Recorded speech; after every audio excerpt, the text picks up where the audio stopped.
64 सफेद काले खानों पर बिछी सत्ता की वो बिसात, जिसकी हर चाल छल, कपट और भ्रम से भरी है।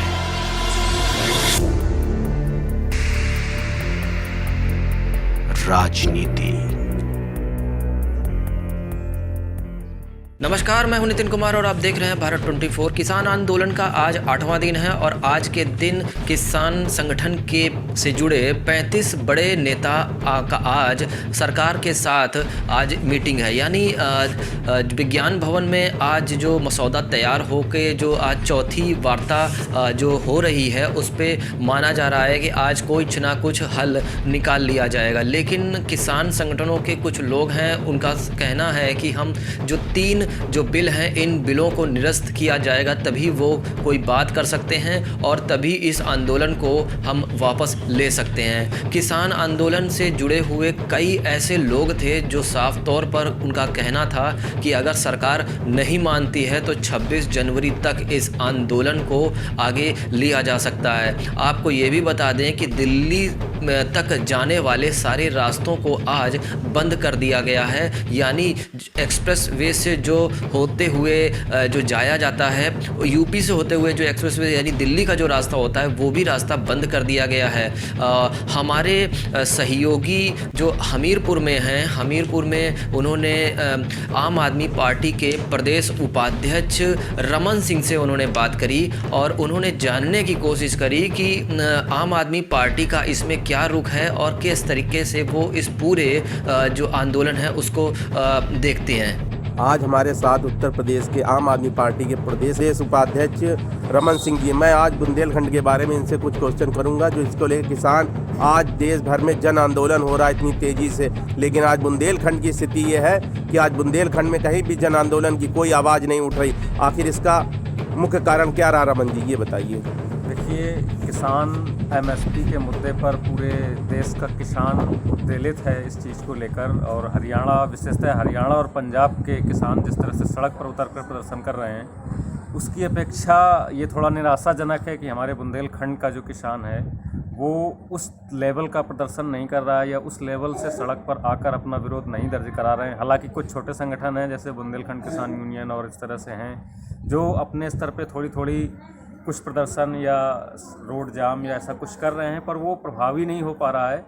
बुंदेलखंड के किसानों की और भी कई समस्याएं हैं। बुंदेलखंड का किसान आज भी, अब रबी की चूँकि बुआई हो चुकी है और अभी तक गौशालाओं में गायों को पूरी तरह से बंद नहीं किया गया है, तो किसान के यहाँ के किसान की एक और समस्या है, वो रात भर अपना खेत रखाता है। पहले रात भर खेत रखाता है और 2 पैरेलल काम चल रहे हैं लगातार, रखवाली भी करनी है और बुआई भी करनी है। इस कारण थोड़ा सा मान लीजिए सक्रियता उतनी अधिक नहीं है, लेकिन जो यहाँ का किसान है उसके मन में भी इस चीज़ को लेकर कहीं ना कहीं कसक है कि इस वर्तमान सरकार ने उनके भाग्य को पूरी तरह से उद्योगपतियों के हाथ में सौंप दिया है। उनके जो फसल के दाम तय करने का जो पूरा अधिकार है वो पूरी तरह से उद्योगपतियों के हाथ में सौंप दिया है। किसानों की बड़ी छोटी सी मांग है कि सरकार उस बिल में सिर्फ एक लाइन जोड़ दे कि उनकी फसल किसी भी कीमत पर जो एमएसपी है उससे नीचे नहीं खरीदी जाएगी। प्रदेश अध्यक्ष माननीय शबाजीत सिंह जी ने कल ये घोषणा की है कि आम आदमी पार्टी के पूरे प्रदेश के सभी कार्यकर्ता जहां भी आंदोलन, जिस रूप में आंदोलन चल रहा है, किसानों का आंदोलन चल रहा है, बिना किसी राजनीतिक पहचान के उस आंदोलन में शामिल होंगे और उस आंदोलन को बल प्रदान करेंगे। इस मुद्दे को कई बार संसद में उठाया गया, तमाम सारे 3 महीने से इसको लेकर काफ़ी रोडों पर प्रदर्शन हुआ, सब कुछ हुआ, लेकिन आखिर सरकार के कान में जो, क्योंकि इससे पहले भी एक राजनाथ सिंह का स्टेटमेंट आया था पिछली सरकारों के कि 10 कदम पे जनपद सर्वोच्च लोकसभा बना हुआ है, संसद भवन है और वहाँ जू नहीं रख रही। आज वो राजनाथ सिंह कहाँ गायब हैं, क्या है, आज तक उनको ढूंढा जा रहा है, वो मिल नहीं रही। इस पर आपका क्या कहना है? देखिए, ये सरकार पहले तो अध्यादेश लेके आई। अध्यादेश किसी भी कानून के लिए जब लाया जाता है जब वो उस चीज़ को रोकना बिल्कुल मतलब अति ऐसी स्थिति हो कि उस कानून की तत्काल आवश्यकता है, तत्काल आवश्यकता में अध्यादेश लाया जाता है। ऐसा, जबकि ऐसा कुछ नहीं था। इस पर ये पूरे देश के, भारत एक कृषि प्रधान देश है, 70% आबादी भारत की कृषि पर निर्भर है।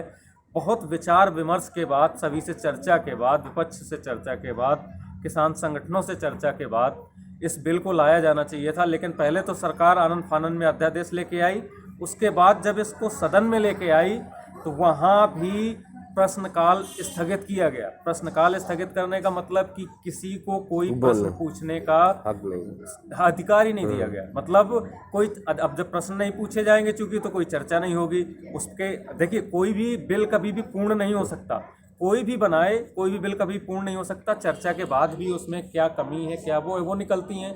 सरकार ने उस चर्चा के रास्ते को, प्रश्नकाल को बंद कर दिया, कोई चर्चा नहीं हुई। और जब बिल पास कराया गया तो उसमें भी वोटिंग करानी चाहिए थी। सदन के सदस्यों ने मांग करी कि वोटिंग कराई जाए, लेकिन उसमें भी सरकार ने वोटिंग न करा के सिर्फ ध्वनिमत से इतने महत्वपूर्ण बिल को, करोड़ों लोगों का भाग्य जिस बिल से जुड़ा हो, करोड़ों किसानों का भाग्य जिस बिल से जुड़ा हो, उस बिल को इन्होंने ध्वनिमत से, असंवैधानिक तरीके से ध्वनिमत से उसको पारित कर दिया। एक बात तो बिल्कुल तय मानी जा रही है कि सरकार जब तक कुछ एक ठोस कदम नहीं उठाएगी, यानी किसानों को लेकर एक नरम रुख इख्तियार नहीं करेगी, बिल को लेकर वो जिस तरीके से जो बिल हैं उसका विरोध जो किसान कर रहे हैं उन बिलों को निरस्त नहीं करेगी, इससे नीचे किसान चाह भी नहीं रहे हैं। अगर सरकार अपना बड़ा दिल करती है तो एक बात बन सकती है, एक स्टैंडिंग पर ये लोग राजी हो सकते हैं। लेकिन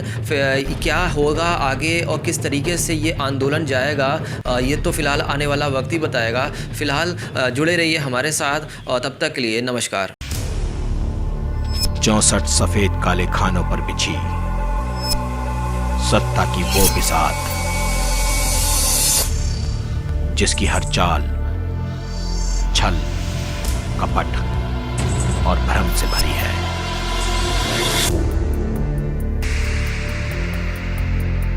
राजनीति